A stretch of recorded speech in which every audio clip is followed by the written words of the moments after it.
Hey, salut le monde, c'est Martinus et aujourd'hui on se retrouve pour le deuxième épisode des bases du Lua. Donc aujourd'hui comme prévu on va voir les variables. Alors une variable ça sert à quoi? Ça permet de stocker des valeurs. Donc le concept c'est d'associer à un nom une valeur pour pouvoir la récupérer plus tard. Donc par exemple dans le cas si c'est pour un score, on aurait une variable score qui permettrait au fur et à mesure de savoir quel est le score du joueur. Mais aussi on pourrait la modifier, donc par exemple on pourrait incrémenter le score au fur et à mesure qu'on gagne des points par exemple. Donc oui, ici j'ai juste mis deux notes. Un nom de variable doit être unique pour éviter toute confusion et il ne doit pas être un mot-clé réservé du Lua. Pareil pour éviter toute confusion, donc on peut pas avoir une variable qui s'appelle end.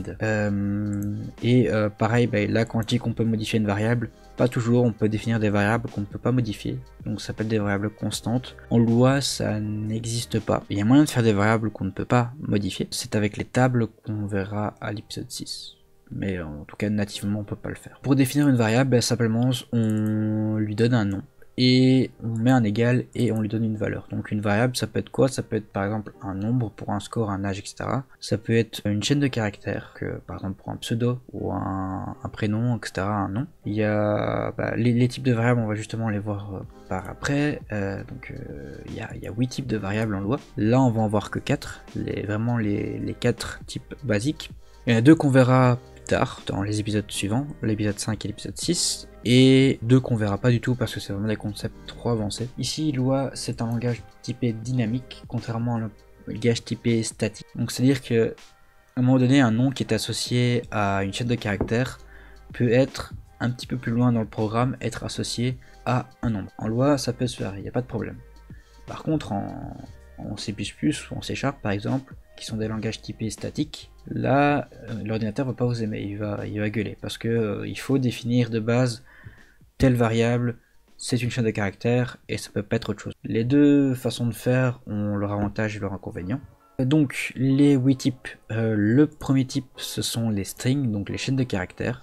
Donc on avait vu la dernière fois un print hello world, où hello world est entre guillemets, et bien ça c'est une chaîne de caractères. Donc là je donne un nom à ma variable et je l'associe à une valeur. Donc la valeur ici c'est la chaîne de caractères hello world, et quand je fais print message, en fait là je lui donne l'instruction de m'afficher la valeur de la variable message.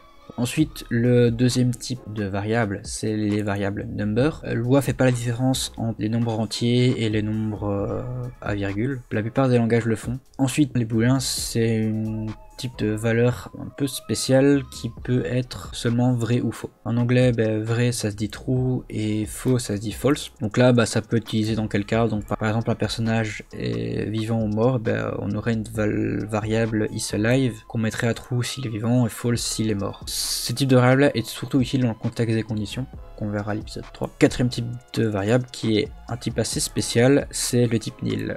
Dans d'autres langages, ça s'écrit nul, N-U-L-L, ou par exemple en Python c'est non, N majuscule O-N-E. C'est simplement une valeur pour représenter le vide ou l'absence de valeur. Donc ça veut dire soit que la variable n'a pas été initialisée ou qu'elle n'a pas de valeur du tout. Ensuite, les 4 autres, il y en a deux qu'on verra plus tard. Donc les fonctions, c'est un type de variable, ce qui peut en étonner certains qui ont déjà vu d'autres langages, mais oui, en Lua considère les fonctions comme des variables. Ça permet de faire des trucs assez sympas. Et aussi, les tables, c'est un type de variable. Donc fonction, c'est l'épisode 5, table, c'est l'épisode 6. Ensuite, il y en a les deux derniers, on les verra pas du tout parce que c'est des concepts beaucoup trop avancés. Il y a les threads. Donc ça permet de faire des opérations en parallèle. Donc ça, c'est en gros, c'est un concept un peu trop avancé, un peu trop spécifique. Donc ça, on le verra pas. User data, pareil, c'est un concept un peu trop avancé. C'est en gros, si j'ai bien compris ce que c'était des types personnalisés qu'il faut définir en C, donc il y a un autre langage. Ensuite, pour savoir quel est le type d'une variable, il y a une fonction qui s'appelle type. Donc si je fais type entre parenthèses message, là en fait je lui demande c'est quoi le type de la variable message. Donc là on va regarder, normalement il devrait m'afficher string sous forme de chaîne de caractères. Si je fais type de level, eh bien il va m'afficher un string parce que type de level devrait renvoyer la valeur number, qui est une chaîne de caractères, donc number entre guillemets. Et si je fais type de number ici, string, parce que ça c'est une chaîne de caractères. Et évidemment, si je fais type de type de type, ça sera toujours une chaîne de caractères, parce que ça pareil, ça reste une chaîne de caractères. Et aussi, si je fais type de type sans parenthèse, eh bien ça devrait me dire ici que c'est une fonction, parce que type est une fonction.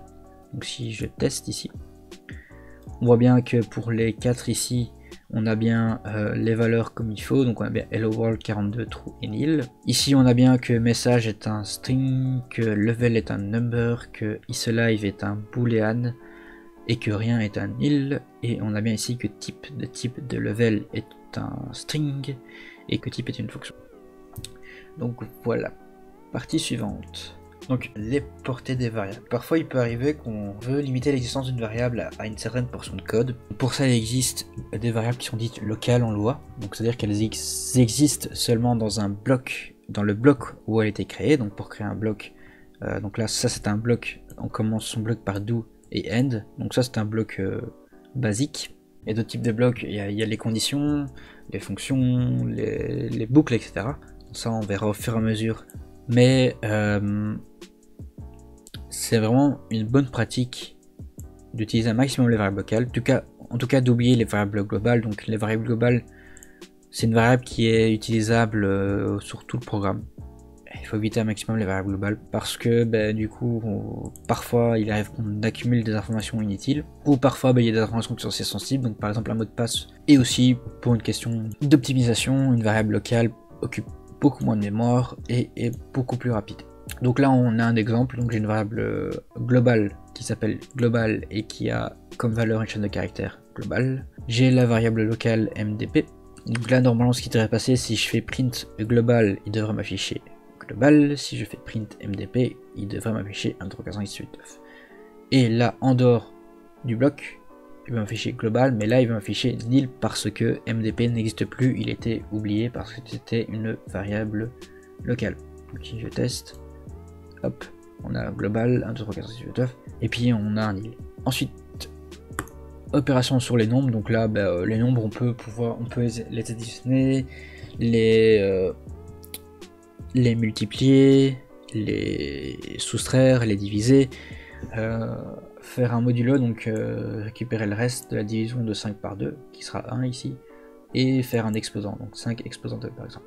Évidemment, on ne précise pas que ça marche pour les variables, donc si je fais an à a égale 1, b égale 2, et je fais print a plus b, il devrait m'afficher 3 sans problème.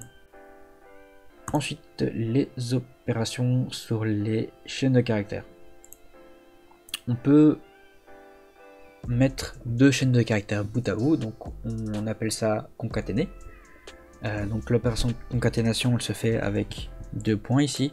Donc là, ce qui se passe, c'est que je lui dis, donc print, toujours le print ici, affiche-moi la concaténation de la chaîne de caractère A et de la chaîne de caractère B, qui est un fichier AB. Donc ça revient au même que print AB. Ou sinon on peut faire du formatage. Donc si je fais string.format ici et que je fais 1 plus 1 égale %d, virgule somme, là qu'est-ce que je lui dis? Je lui dis d'abord dans un premier temps, je veux que tu m'affiches une chaîne de caractères qui est sous la forme 1 plus 1 égale un nombre. Donc je lui dis comment afficher, et ensuite je lui dis quoi afficher. Donc là ça va être dans l'ordre, il va remplacer %d par la valeur de somme. Ça revient exactement la même chose que faire 1 plus 1 égale 2 points de moins somme.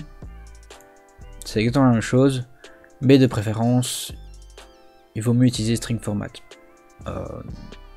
Parce que là on peut le voir dans ce cas-ci, c'est bien plus clair la première ligne, parce que là ça devient vite chiant à chaque fois de faire A 2 points de point, une chaîne de caractère A 2 points de point, B A 2 points de point, etc. Là on appelle string format, on lui dit comment on veut que ça s'affiche, on dit qu'on veut afficher un nombre, une astérix, un nombre, un égal, un nombre. Et ensuite on lui dit quels sont ces nombres. Donc là on dit que le premier c'est A, le deuxième c'est la valeur de B et le troisième c'est la valeur de produit. Et du coup il devrait afficher 2 fois 3 égale 6. Et aussi si on veut faire un saut de ligne, il y a backslash n. Donc c'est bien un backslash, c'est pas un slash comme ça, c'est le slash qui va en arrière. Donc si je lance, pareil, voilà, AB 1 plus 1 égale 2, 1 plus 1 égale 2, pareil, tout fonctionne correctement. Ensuite, opération sur les booléens. Ça on les verra dans l'épisode suivant parce que les booléens c'est vraiment pratique dans le cas des conditions, donc c'est pas fort utile de le voir maintenant. Ensuite, les inputs. Donc il y a moyen de pouvoir récupérer une information de l'utilisateur. Donc dans ce cas-là, on a la fonction io.read en fait qui va demander une entrée à l'utilisateur. Donc le programme. Donc là, ce qui va se passer, c'est qu'il va m'afficher quel est ton nom, et ensuite il va faire appel à cette fonction io.read et il va attendre. Donc je vais le lancer pour bien montrer. Donc il va m'afficher quel est ton nom. Et là en fait il attend que je lui donne mon nom. Donc ça se fait grâce à la fonction io.read. Et ce que je vais taper mon nom, et quand j'appuie sur enter je vais lui envoyer du coup l'information qui va la retenir dans la variable nom. Ensuite on va dire qu'il s'appelle un tel. Et donc là ensuite le cas suivant c'est pareil, enfin c'est à peu près pareil. Là on demande l'âge par exemple, et ce qui se passe c'est que io.read, l'information qu'il va recevoir ça va être une chaîne de caractères. Or là je veux un âge c'est pas une chaîne de caractères, c'est un nombre. Lui si je lui aurais mis un chiffre ici, un nombre ici, il aurait quand même compté ça comme une chaîne de caractères et pas un nombre. Pour lui dire que la chaîne de caractères qu'il a reçue avec io.read ici c'est bien un nombre, et bien on utilise la fonction toNumber qui va transformer la chaîne de caractères qu'il a reçue par io.read en une variable de type nombre. Et ensuite je vais pouvoir l'afficher. Qu'est-ce qui se passe si io.read, si quand je lui demande mon âge et que je veux le troller et que je lui dis non, il va pas aimer parce que je lui ai dit non, mais parce que ici ce qui s'est passé c'est que il a reçu par io.read la valeur non. Ensuite toNumber, il a reçu une chaîne de caractères, pour lui c'est pas un nombre, du coup il sait pas quoi en faire, il va renvoyer la valeur nil. Et ce nil, ce qui se passe c'est que âge va être égal à nil, et là je lui dis dans printString.format, tu as %d, donc %d je lui dis que là je veux qu'il m'affiche un nombre, et ce nombre c'est la valeur de âge, sauf que âge il vaut nil, du coup nil c'est pas un nombre. Du coup là je lui donne un nil plutôt qu'un nombre, forcément il va râler. Du coup moi je te dis à mercredi 18 h pour l'épisode 3 qui sera sur les conditions. Salut.